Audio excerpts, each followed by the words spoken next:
tahu kalian semua pada kangen sama cerita gue kan? Please bilang iya aja, walaupun kalian sebenarnya nggak kangen juga, kayak bahkan kalian nggak nyadar kalau gue udah seminggu lebih nggak upload cerita. Iya udah nggak apa-apa, pokoknya iya aja ya. Baik, mari kita bercerita lagi sesuai dengan request kalian. Ada yang request gak sih? Iya pokoknya anggap aja ada yang request ya.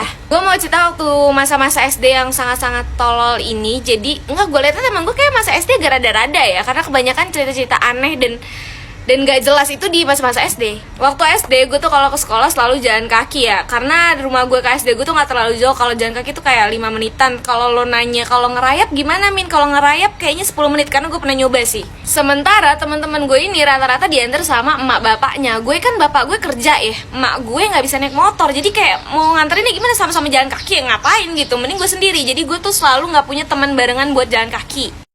Kalau lo pada nanya lah, Farhan gimana Min? Kan lo satu SD kan? Iya gue satu SD sama dia, tapi seperti yang kalian tahu gue sama dia tidak akur gitu. Jadi kalau barengan gue gak mau barengan sama dia. Jadi gue tuh selalu jalan duluan, karena gue kayak jijik, nggak dong, nggak gitu. Maksudnya kayak ya nggak mau aja barengan gitu. Even gue sama dia keluar barengan dari pagar pun kayak kita bakal bisa nih menjauh gitu. Jadi kita dari dulu emang udah ada prokes gitu. Kita social distancingnya parah gitu. Suatu hari gue lagi pakai sepatu nih, mau siap-siap berangkat sekolah, lagi di teras. Nah, karena pagar rumah gue ini jaring-jaring gitu, jadi kelihatan di depan jalanan yang lagi lewat tuh siapa.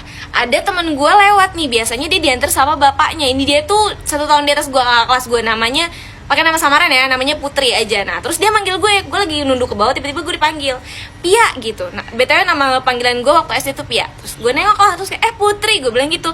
Kalau jalan kaki, gue tanya basa-basi segala macem. Terus akhirnya dia bilang ayo mau bareng nggak? Ya udah, akhirnya gue bilang ayo tunggu bentar ya. Gue pakai sepatu segala macem, berangkatlah bareng gue sama dia nih ke sekolah.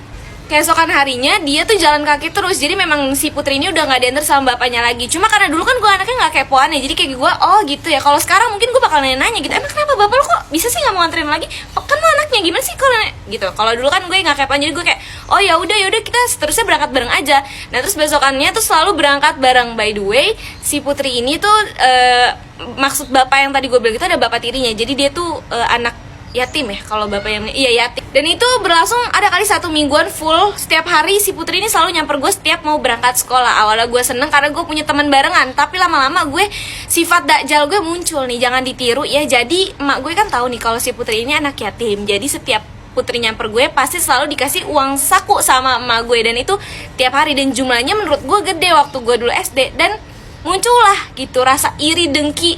Aduh setan banget emang nih, setan suka ngegoda ya. Jadi kayak gue di situ ngerasa apa nih si Putri sengaja nih nyamper gue biar dapet duit